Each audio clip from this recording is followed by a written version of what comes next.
Funkčnosť našich okien zabezpečuje celoobvodové kovanie značky Mako Multimatic, druhý stupeň bezpečnosti.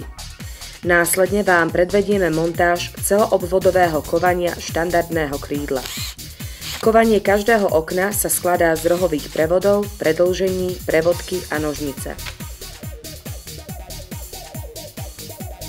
Prevodky a nožnice sa zakrátia podľa výrobnej dokumentácie.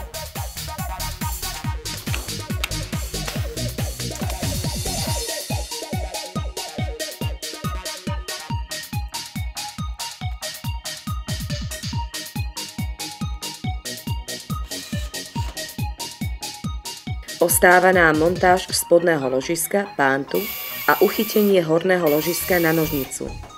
Týmto je krídlo okna okuté.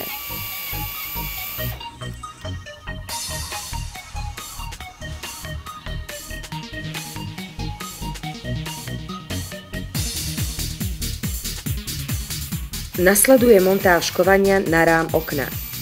Kovanie rámu sa skladá z rámového ložiska spodného, horného a uzáverov kovania.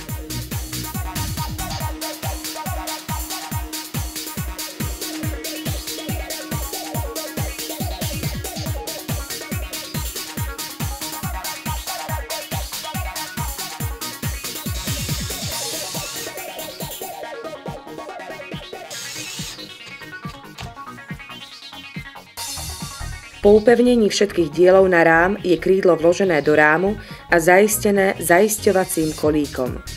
Nasadíme krytky kovania a overíme funkčnosť kovania.